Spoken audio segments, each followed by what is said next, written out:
associação tem uma proposta de, aos domingos, nós estudamos um pouquinho de profecia. Então, os pregadores, aos domingos, estarão passando um tema sobre profecia, né? E hoje não vai ser diferente, nós vamos estudar um pouco sobre os animais do capítulo 7 de Daniel, né? São profecias que muito interessam a nós. Mas profecia, irmãos, é algo doce. É um assunto que não acaba, que nos leva para mais perto de Deus. Ontem eu cheguei no estudo bíblico, eram umas quase 20 para 7. O Tiago estava lá em casa e nós tivemos lá uma conversa sobre Apocalipse 17, né? Trocando algumas ideias, que foi o assunto da semana que passou. E eu gosto sempre de estar tocando uma ideia, falo alguma coisa com o Mateus, às vezes falo com o João e a Priscila, falo lá em casa. Mas a profecia, quanto mais você fala, quanto mais você estuda, mais os horizontes vão se abrindo, mais você vai conhecendo. E nós, como povo de Deus, precisamos nos familiarizar com as profecias, com os símbolos, né? Com as bestas. E se nós familiarizarmos com as bestas e entendermos bem quem são as bestas, você pode se livrar de ser uma besta. Essa é a grande vantagem de estudar a profecia. Porque se você não entender e não souber, eu tenho certeza que você vai terminar a sua vida como uma besta. Não que besta seja uma palavra horrível, algo feio, não é isso. A gente precisa entender o que é besta. Eu já falei algumas vezes sobre besta. Besta é o quê? Em suma, é um animal híbrido, onde ele não mantém as suas características originais. Nós vamos ver isso aqui hoje. Deu certo? Pode pôr a primeira imagem. Onde nós vamos ver que o animal ele não mantém a sua característica original. Por exemplo, burro é jumento ou é cavalo? Ele é um pouco de cada um, não é verdade? O bardoto, quem conhece bardoto aqui? Ninguém conhece bardoto? Então deixa o bardoto. Mula e burro, você tem características de cavalo no animal e tem características de jumento. Quem trabalha na lide sabe disso. Ele é uma besta. Tanto é que a soma cromossômica dele é ímpar, e o fato de ser ímpar não pode ser dividido. E como não pode ser dividido, ele é estéril, ele não reproduz. A besta é sempre assim. Quem conhece leão? Vocês conhecem leão? Leão original tem quantas asas? Hã? 0? Uma que lá está com 2. É justamente isso que caracteriza ele como uma besta. E as asas dele são asas de águia. A profecia, irmãos, hoje nós vamos trabalhar o assunto da lição número 4 aqui, né? Vamos abrir a Bíblia lá em Daniel, capítulo 7, então, para a gente começar a estudar o assunto desta noite. Daniel 7.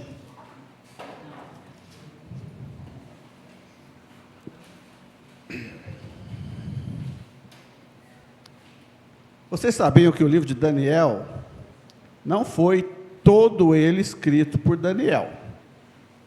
Tem partes do livro de Daniel que foi escrito pelo rei e não por Daniel, né? No caso aqui nós vamos ler um capítulo escrito por Daniel mesmo, né? Então vamos lá. Verso 2. Falou Daniel e disse. Então agora Daniel começa a dizer: eu, Daniel, estava olhando durante a minha visão da noite, e eis que os 4 ventos do céu agitavam o mar grande. Ventos em profecia é o quê? Guerras, contendas, desavenças, alguma coisa nesse sentido. E os 4 ventos agitavam o mar grande. O que é mar grande? Nações, né? Povos. Então nós estamos vendo, Daniel está dizendo assim, olha, eu estava olhando na minha visão da noite, e havia guerras que estavam movimentando as nações, e uma nação guerreando contra a outra. É isso que está escrito. Por isso eu estou falando, nós como povo de Deus, precisamos nos familiarizar com a profecia, para que a gente entenda com facilidade o que o profeta está dizendo. Isso é muito importante no fim dos tempos. Verso 3: 4 animais grandes, diferentes um dos outros, subiam do mar. Ora, ele estava vendo 4 animais grandes, diferentes uns dos outros, e eles subiam do meio dos povos. Animais em profecias, ele está dizendo que 4 animais grandes subiam do meio dos povos. O que é animais em profecias? Reinos. Então ele está dizendo nesse verso que 4 reinos subiam do meio dos povos. Talvez você pense assim, olha, mas é muito difícil esse negócio de ficar guardando esses nomes aí simbólicos. Na verdade, irmãos, a gente precisa ter uma caneta, um papelzinho e ir marcando para a gente ir acostumando com isso. Mas é importante que a gente acostume. O comentário aqui diz que o primeiro ano do rei Belsazar foi no ano 553 ou 552 a.C., que é a profecia do capítulo 7, e cobre o mesmo período do capítulo 2, né? Ambos abrangem reinos. O Robson passou aqui, acho que 2 semanas atrás, né, sobre o capítulo 2, tinha uma estátua. Vamos dar uma relembrada. A cabeça da estátua era de ouro, o peito, prata, o ventre, bronze, as pernas, ferro, e os pés, parte de ferro e parte de barro. Não por acaso aqui no capítulo 7 nós vamos ver 4 animais. O primeiro é o leão. O leão é o rei dos animais, sim ou não? Sim. As asas é de águia. A águia é a rainha das aves. O leão é o primeiro império, que representa a cabeça de ouro da estátua. Por isso que eu quero que vocês façam aí sempre uma ligação com o capítulo 2, a cabeça de ouro. Não é à toa que na Babilônia o metal mais usado era o ouro. Não sei se vocês sabem disso, mas talheres, baixela de um modo geral, né? Até mesmo armas, escudo do rei, essas coisas eram tudo de ouro. O ouro era pujante. Na entrada de Babilônia, eles colocaram no portão principal 6 leões alados, dos quais 2 desses leões foram levados pela França para o Museu de Louvre, na França. Estão lá como relíquia da antiga Babilônia. Então veja bem, a riqueza de Babilônia ela era muito grande, e a Bíblia fala que o reino de Babilônia era a cabeça de ouro, representada agora no capítulo 7 pelo leão. Agora eu vou fazer uma colocação aqui. Por que Deus deu a visão dos impérios mundiais no capítulo 2, e agora ele repete a mesma visão no capítulo 7? É que em profecia, irmãos, Deus usa uma técnica da repetição. O estudo, o aprendizado, ele está ligado à repetição. Quanto mais nós repetimos no estudo, mais nós vamos aprendendo. Quando você lê Daniel 2, 1 vez, 2 vezes, 3 vezes, 4 vezes, você vai lendo, você vai aprendendo cada vez mais. Mas quando você aprende Daniel 2 e vai estudar o capítulo 7, você começa a ter uma visão um pouco mais ampliada do que Deus quer dizer. E é por isso que Deus vai repetindo, vai repetindo, vai repetindo. É nesse sentido aí, né? Então vamos lá, olha. Aqui diz assim, olha: os 4 animais representam reinos, nações e fazem paralelo com as 4 divisões da estátua apresentadas no capítulo 2 de Daniel. Os mesmos reinos são indicados com uma riqueza de informação e detalhes muito maior, de modo que a visão do capítulo 7 amplia a visão de Daniel 2. Assim é possível perceber outros eventos que ocorrerão na sequência profética. Vou ler um comentário aqui que eles puseram, que eu achei muito interessante, que diz o seguinte, olha: a cabeça de ouro do capítulo 2 abre a sequência profética, indicando Babilônia como o primeiro reino, assim como o ouro é o rei dos metais, o leão é o rei dos animais e a águia a rainha das aves. Esses símbolos estão ligados à soberania de Babilônia. Esta está além de de manufaturar o ouro. Então ficou meio truncado aqui essa colocação deles, que está além de manufaturar o ouro. O ouro era o metal mais usado por eles. Possuía uma muralha inexpugnável, cujo portão principal, o de Ishtar, sei lá como é que lê isso aqui, contava com 6 leões alados no pórtico. Então veja bem, irmãos, a riqueza deles era muito grande. Na sequência, vamos ler aqui um outro verso. O verso 5. Aliás, o 4 mesmo. Então, nós lemos o 3, né? 4 animais grandes, diferentes uns dos outros, subiam do mar. O verso 4. O primeiro era o leão e tinha 6 asas de águia. Enquanto eu olhava, foram-lhe arrancadas as asas. O que aconteceu com o leão? Ele olhava para o leão, de repente o leão perdeu as asas. No capítulo 2, falou que a estátua, a cabeça era de ouro e representava Nabucodonosor. E só. Mas aqui nós temos um leão que representa Nabucodonosor, é o rei dos animais, a rainha das aves, mas as asas foram arrancadas. Verso 4. Enquanto eu olhava, foram-lhe arrancadas as asas. Foi levantado da terra, o leão ficou em pé sobre 2 pés. Foi levantado da terra e posto em 2 pés como homem. Bom, então ele ficou em pé igual um homem, ele se tornou um bípede. Mas olha como que termina o verso. E foi-lhe dada mente de homem. Então agora a cabeça de leão não é mais cabeça de leão. A mente dele é mente de ser humano. O que quer dizer isso? É muito interessante, né? Se você volta a sua Bíblia, algumas páginas aí, no capítulo 4, no final do capítulo, você vai ver que Nabucodonosor foi acometido de uma loucura. Ele estava assim muito orgulhoso, muito cheio de si, e o profeta Daniel foi dar uns conselhos para ele, verso 27. O profeta Daniel diz para ele assim, portanto, ó rei, quer dizer, em conclusão, em sequência do que está acontecendo, aceita o meu conselho e põe termo pela justiça, ou seja, faça justiça em teus pecados e em tuas iniquidades, usando de misericórdia para com os pobres. Ou seja, você é muito rico, não tem piedade das pessoas, cobra impostos muito caros, tenha misericórdia deles, faça bem para o pobre, porque esses são pecados que estão acontecendo na sua vida, e talvez se prolongue a sua tranquilidade. Ora, Nabucodonosor não estava preocupado com tranquilidade, os cofres deles eram cheios de ouro, o exército melhor do mundo, o mais bem equipado, os soldados os mais bem treinados. Verso 28, todas essas coisas sobrevieram ao rei Nabucodonosor, ou seja, Daniel foi lá e falou com ele. Verso 29, ao cabo de 12 meses, ou seja, no final de 12 meses, passeando sobre o palácio real da cidade de Babilônia, olha o que o rei faz.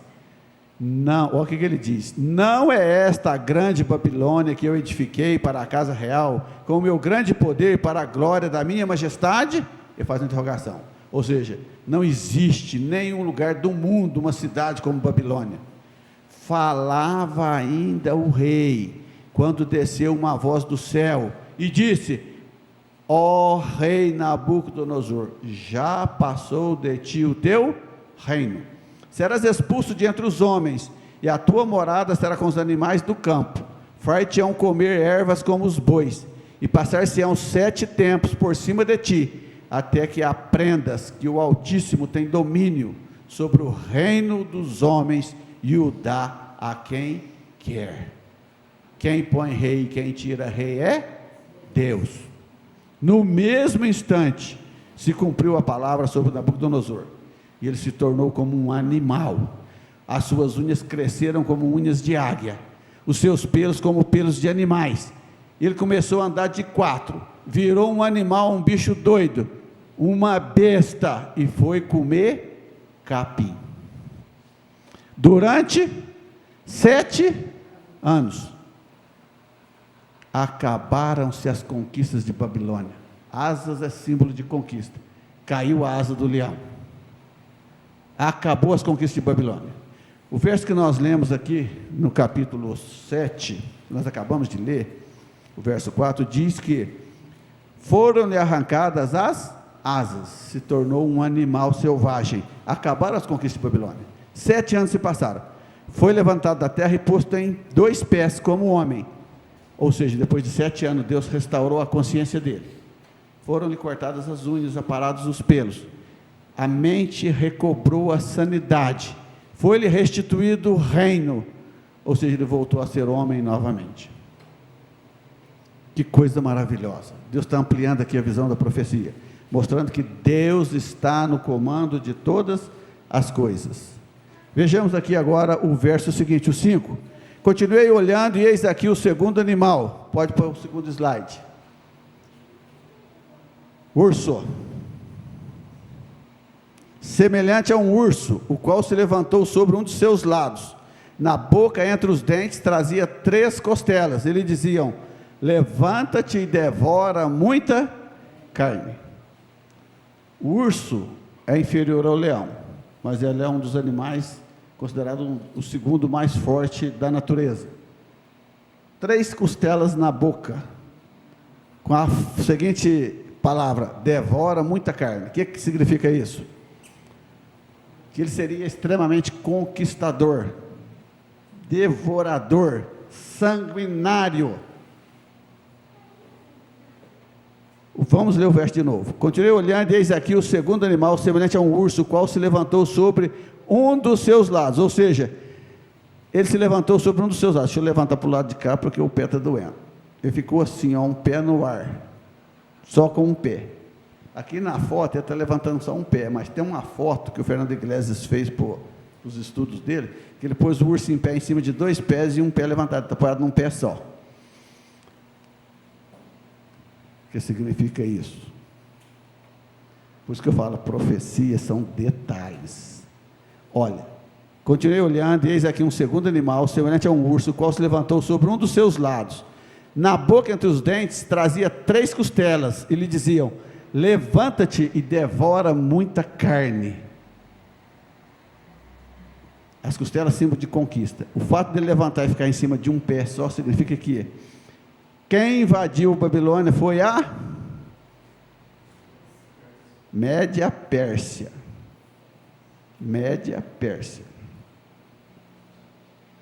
Ou seja, nós tínhamos 2 países aliados que invadiram e conquistaram Babilônia. Numa noite de festa, Babilônia em grande festa, em grande bebedeira, usando os cálices do templo, todo mundo embriagado, soldados embriagados, esqueceram de fechar o portão que ficava dentro do rio, onde passava o rio Eufrates. O exército estava desviando o rio. Naquela noite o rio foi desviado, os portões estavam abertos, o exército entrou pelo leito do rio, conquistou Babilônia. Conquistou Babilônia, o que aconteceu com a Média? Evaporou. Só ficou a Pérsia. Fala-se de tapete Pérsia, do reino persa. O metal usado pela Pérsia era a prata. Só ficou a Pérsia. Mas a Média só ficou na conquista. Passada, qual foi o rei da Média que entrou lá? Qual foi? Quem sabe? Da Média. Da Média. Quem conquistou foi Dario, era o aliado dele, era a Pérsia, ele ficou lá, né? Depois se substituiu por Artaxerxes, outros reis lá, mas da Média não tem nome. Da Média não tem nome, a Média desapareceu, por isso que o urso fica sobre um pé só, ou seja, entra os 2 reinos aliados, mas quem fica lá é só a Pérsia, ela que domina, a prata. Vamos na sequência aqui. Depois disto, olhei, continuei olhando, e eis aqui outro semelhante a um leopardo. Próximo slide. Quem conhece leopardo? Vixe. Quantas cabeças tem um leopardo? Por isso, irmãos, é uma besta. Quantas asas tem um leopardo? Vocês já foram no zoológico? Quantas asas tem um leopardo? Irmãos, a Bíblia é incrível. Interessante, irmãos. Asas é símbolo de quê? Conquistas rápidas. Conquistas rápidas. Veja que a Média tinha símbolo de conquista na costela, na boca, mas não era coisa rápida. Era algo mais demorado. E as cabeças é símbolo de quê? de reinos, de poder. Vamos ao verso 6 de novo. Continuei olhando, e eis aqui outro semelhante a um leopardo, e tinha nas costas 4 asas de ave. Tinha também este animal 4 cabeças, e foi-lhe dado domínio. Ora, ele tinha asa, tinha 4 cabeças, e foi-lhe dado domínio. O comentário aqui diz que Alexandre, né, o grande, né? O grande conquistador, não, Carlos Magno. Deixa eu ver aqui quem que é o... Oi? Espera aí. É Alexandre mesmo. Olha, esse cara grego, ele conquistou o mundo da época, todos os reinos, com menos de 33 anos de idade. Conquistas extremamente rápidas. Toda a Europa, a parte do Oriente Médio, uma parte da Ásia, conquistas extremamente rápidas. Mas subitamente esse homem morreu. E ele tinha 4 generais. Eu não sei o nome deles não, vou ver se eu acho aqui, espera aí. 4 generais. Cassandro, Lisímaco, Ptolomeu e Seleuco. Os 4 generais, eles faziam as frentes de batalhas em todo o planeta para conquistar tudo. E morreu o chefão deles lá, o Alexandre. As 4 cabeças, representando a divisão do império. A Grécia foi dividida o império em 4 generais. Ela continuou comandando o mundo, mas agora com 4 generais comandando em posições diferentes. A profecia está dizendo, olha, conquistas rápidas, mas há uma divisão para os 4 generais. E a história confirma isso em detalhes. Em detalhes. Vamos na sequência aqui, o verso 7. Depois disto eu continuava olhando nas visões da noite, e eis aqui um 4º animal terrível e espantoso, e sobremodo forte, o qual tinha grandes dentes de ferro. Ele devorava e fazia pedaços, e pisava os pés, o que sobejava. E era diferente de todos os animais que apareceram antes dele, e tinha 10 chifres. Pode mudar o slide. Olha lá o bicho. Ele era tão estranho, esse animal, que João não encontrou na natureza nenhum animal que se comparasse a ele. Pode ver que ele tem uma mistura de vários tipos de animais. E os dentes eram de ferro. Ele tinha 10 chifres. Pela história, sabemos que o poder que veio depois dos 4 impérios gregos foi Roma, que surgiu de um ponto a oeste dos impérios. Próximo slide. Ora aí, o que aconteceu com aquele bicho? Roma dominou o mundo de 476 a 168 depois de Cristo. Antes de Cristo, 476 a 168 depois de Cristo. Eles tiveram um império extremamente forte. Eles pisavam como ferro, a estraçalha tudo, eles conquistaram. Mas é interessante, irmãos, que o que aconteceu? Aqui nós estamos vendo a Europa ali, uma parte da Europa, né? A Bíblia diz que do norte viriam reis que invadiriam o império e o dividiria. E nós temos aqui uma divisão da Europa. Nós temos aqui, olha, os ângulos atacaram. Interessante, irmãos, que todas as 10 tribos bárbaras vieram do norte. Daquela região onde hoje é o norte da Rússia, a parte Rússia europeia, né? Onde nós temos ali a Ucrânia, a Sérvia, daquela região ali. Então nós tivemos lá os ângulos que apossaram da Inglaterra, e hoje os ingleses são descendentes dos ângulos, os francos deram origem à França, visigodos norte da Espanha, suevos Portugal, vândalos sul da Espanha, germanos da Alemanha, burgundos Suíça, ostrogodos Áustria, lombardos norte da Itália, érulos sul da Itália. Mas aconteceu algo terrível com aquele animal. O próximo slide. Quantos chifres tem na cabeça do bicho lá?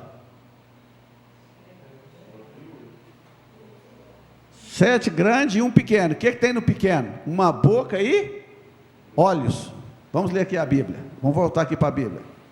Verso 8. Estando eu a observar os chifres, eis que entre eles subiu outro pequeno, diante do qual 3 dos primeiros chifres foram arrancados.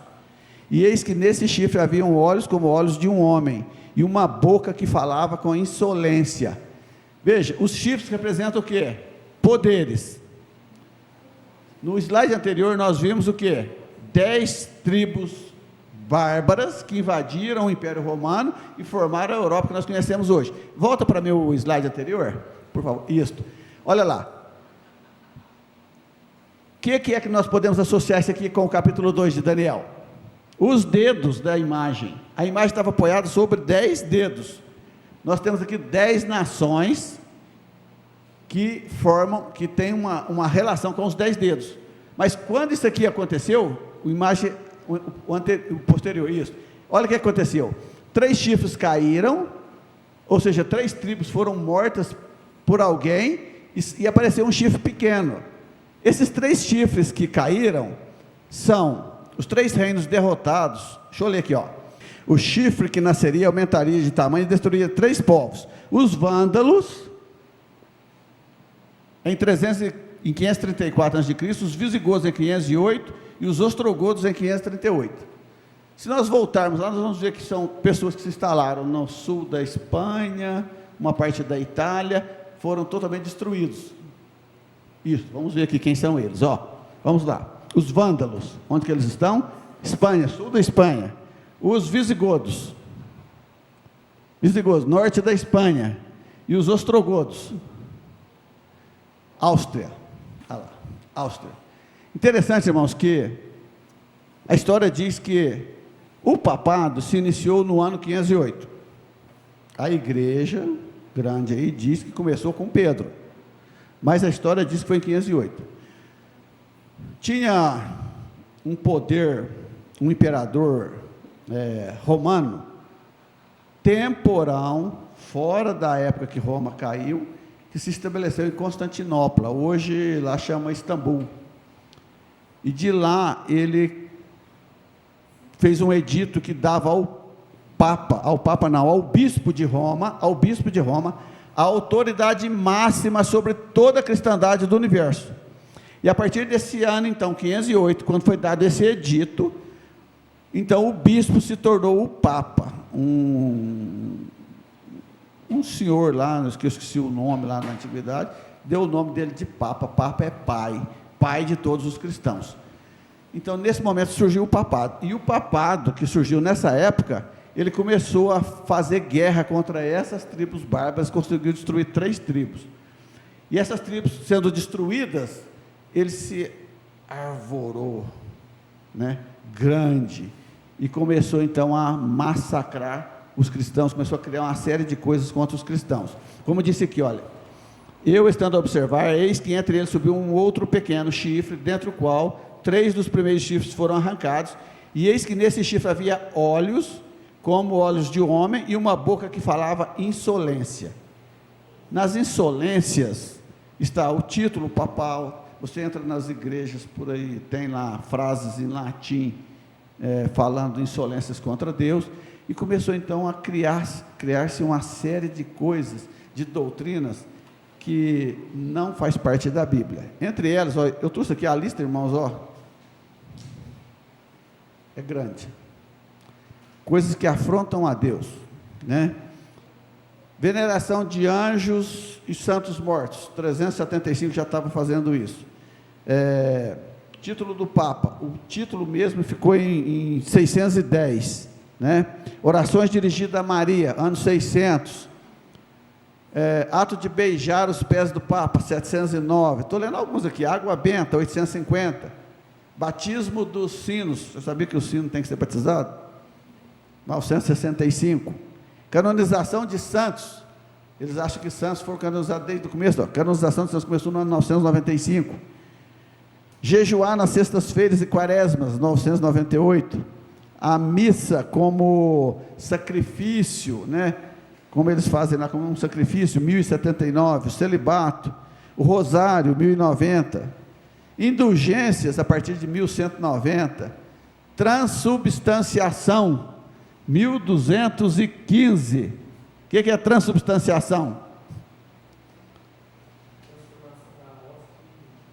Em corpo e sangue de Cristo. É onde eles não podem morder a hóstia. Se você morder, você está mordendo o corpo e sai sangue. Corpo e sangue de Cristo. Essa é a doutrina da transubstanciação, né? Isso é uma loucura. E aí eles foram criando uma série de coisas. Adoração da hóstia, proibição da Bíblia, 1287. O escapulário. É tanta coisa, irmão, vocês não têm ideia. Vocês sabem o que é escapulário? É uma tira de pano abençoada que eles vendem. Você compra e põe no corpo para você ser abençoado, ser curado. Eles vendem, a Canção Nova vende uns tirinhos assim de escapulário. Custa caro, não é barato não. Às vezes você compra em ouro. Vamos lá. Doutrina do purgatório, 7 sacramentos, Ave Maria. Mas eu quero chegar aqui no finalzinho. Os livros apócrifos, 1546. Eles alegam que é desde o começo, ó, mas 1546 no Concílio de Trento, eles adotaram os livros apócrifos, né? O Credo, a Concepção da Imaculada, 1854. Concepção da Imaculada. A palavra Imaculada, irmãos, é uma palavra que vem do grego e que quer dizer sem mácula, sem contaminação sexual. A palavra quer dizer isso, sem contaminação sexual. Então, até 1850, eles não sabiam que Maria tinha o marido e que ela não tinha tido sexo com o marido depois do casamento. De 1850 para cá que eles descobriram isso. A gente precisa ser bem enfático, né, para entender que essas coisas foram inventadas depois. Vamos lá. Maria, designada Mãe de Deus, a partir de 1931. E uma coisa também que eu acho bem absurda, quase que eu nasci nessa época aqui, ó. Eles adotaram a Assunção de Maria em 1950. Ou seja, até o ano de 1950 eles não sabiam que Maria tinha sido ascendida aos céus. Em 1950 eles adotaram o dogma da Assunção de Maria aos céus. Então isso aí tudo, irmãos, são coisas que essa boca desse chifre fez, e tudo isso procurando um jeito, anulando a Bíblia. Ali eu não li sobre as tradições, que eles puseram, igualar a tradição com a Bíblia. Tudo isso é forma de pegar o povo de Deus, que defende as verdades. Ali tem as indulgências, tem a Santa Inquisição, né? Tem a data ali, eu não sei qual que é a data, se procurar ali, a lista é grande. Que eles criaram a Inquisição, irmãos, ela foi denominada Santa Inquisição, porque se matava as pessoas na fogueira, ou decapitadas, ou em suplícios terríveis. Eles tinham um suplício lá que eles assavam a pessoa, e a hora que a pessoa dava uma certa assada, eles descolavam a carne da pessoa assim com a mão, e a pessoa ficava ali sofrendo de muita dor, né? A hora que a pessoa dava uma melhoradinha, eles punham ele para assar de novo, até matar. Ou empalados, assim por diante. E isso tudo era uma coisa santa, perdoava pecados, porque estavam matando hereges que pregavam a santa palavra de Deus. Então nós precisamos tomar cuidado. Então nós temos aí 4 animais: leão, urso, leopardo, e um animal terrível e espantoso, né? Mas o 4º animal chamou muita atenção de Daniel, porque o chifre pequeno, ele era menor que os outros, olha lá, bem pequeno, mas ele fez uma maldade terrível, a ponto de destruir 3 tribos, e falar com insolência contra o Deus do céu. Então vamos lá, aqui diz assim, ó, os 10 chifres, verso 20 e 24, vamos lá no verso 20 e 24, falando sobre os 10 chifres, 20, e também a respeito dos 10 chifres que tinha na cabeça, e do outro que subiu, diante do qual caíram 3, daquele chifre que tinha olhos, e uma boca que falava com insolência, e parecia mais robusto do que os seus companheiros, verso 24, os 10 chifres correspondem a 10 reis, que se levantarão daquele mesmo reino, e depois deste se levantará outro, o qual será diferente dos primeiros, e abaterá a 3 reis. Esse reino que surgiu desse chifre pequeno, é o menor país, estado do planeta. Isso é ciente, não preciso ter medo de falar, que é um estado chamado Vaticano. É o menor país do planeta. Diz aqui, olha, os 10 chifres que correspondem aos 10 dedos da estátua de Daniel 2 e simbolizam a divisão do Império Romano após a queda de Roma em 476. Então nós vemos aqui que esse animal diferente surgiu, e esse animal, esse o chifre do animal, ele fala com insolência, ele foi capaz de ser pequeno, mas abater 3 povos, e ainda perseguiu o povo de Deus durante todo o tempo, né? Vamos lá, versos 8, vamos ver o que representa esse chifre pequeno, verso 8, do capítulo 7, estando eu a observar os chifres, eis que entre eles subiu outro pequeno, diante do qual 3 dos primeiros chifres foram arrancados, e eis que nesse chifre havia olhos como olhos de homem, e uma boca que falava insolência. E o verso 24 nós acabamos de ler, os 10 chifres correspondem a 10 reis, que se levantarão daquele mesmo reino, e depois desse se levantará outro, o qual será diferente dos primeiros, e abaterá 3 reis. Aqui diz, olha, marque uma alternativa correta, representa Roma pagã, formação da Europa, ou Roma papal? Roma papal. Comentário, o chifre pequeno representa a Roma papal ou cristã, que surgiu logo após a desintegração do poder romano em 476, quando esse império foi dividido nas 10 partes que hoje formam a Europa. O chifre nasceria, aumentaria de tamanho e destruiria 3 povos, vândalos, visigodos e ostrogodos. Esse poder daria continuidade à atuação do animal terrível e espantoso, que perseguiu o povo judeu e os cristãos. Essa instituição se elevaria contra o próprio Deus. A atuação da ponta pequena seria diferente em relação aos demais reinos que haviam passado, Babilônia, Medo-Pérsia e Grécia. Mas o que é que esse chifre faria? Verso 21. Eu olhava e eis que este chifre fazia guerra contra os santos e prevalecia contra eles. Como eu disse para vocês, aqui nós temos a Inquisição, a perseguição contra o povo de Deus, sejam os judeus, sejam os valdenses, seja qualquer um dos que guardavam a santa palavra de Deus. Verso 25, proferiria palavras contra o Altíssimo, magoará os santos do Altíssimo, e cuidará em mudar os tempos e a lei, e os santos lhes serão entregues nas mãos, por 1 tempo, 2 tempos, e metade de 1 tempo.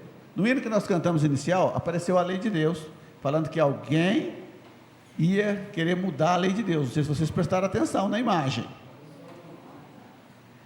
A lei de Deus foi, os tempos e a lei foram mudadas, mais ou menos por volta do ano 1582. O calendário foi 1582. Gregório VIII mudou o calendário, que era juliano, para o calendário gregoriano, no dia 4 de outubro de 1582. O mundo dormiu quinta-feira, 4 de outubro de 1582, e acordou no outro dia cedo, sexta-feira, 15 de outubro de 1582. Pela misericórdia de Deus, nós tivemos a supressão aí de 10 dias, mas a semana continuou a mesma. Dormiu na quinta, acordou na sexta. Dormiu dia 4, acordou dia 15. Para acertar o calendário na época. A lei de Deus foi mudada também. Nós sabemos que a lei de Deus diz que o segundo mandamento é: não farás para ti imagem de escultura. Na grande igreja, esse mandamento não existe. Aí o que aconteceu? Ficou 9. Aí para voltar a ser 10, eles pegaram o décimo mandamento e dividiu em 2. Não cobiçarás a mulher do próximo, virou um mandamento, e não cobiçar as coisas alheias, virou outro mandamento. Mas na lei de Deus é o mesmo mandamento, é um só. Aí eles pegaram e inverteram, pegaram o 3º mandamento, passaram para o 4º lugar, e pegaram o 4º e puseram no lugar do 3º. Só que no lugar do 3º, em vez de ficar guarda o sábado, ficou guarda domingos e festas. Então, irmãos, a lei de Deus foi mudada.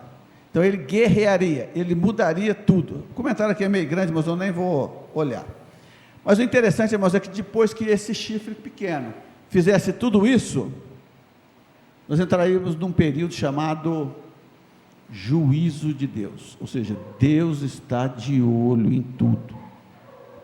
As coisas estão acontecendo, mas Deus está supervisionando. Entraríamos na época do juízo. No verso 26 do capítulo 7, diz assim: mas depois de tudo isso que aconteceu, se assentará o tribunal para lhe tirar o domínio e para destruir e o consumir até o fim. Veja bem, Deus institui um tribunal. para que Deus julgue as ações desse chifre pequeno, para que ele possa ser julgado de acordo com a vontade divina. Vamos ver o verso 9.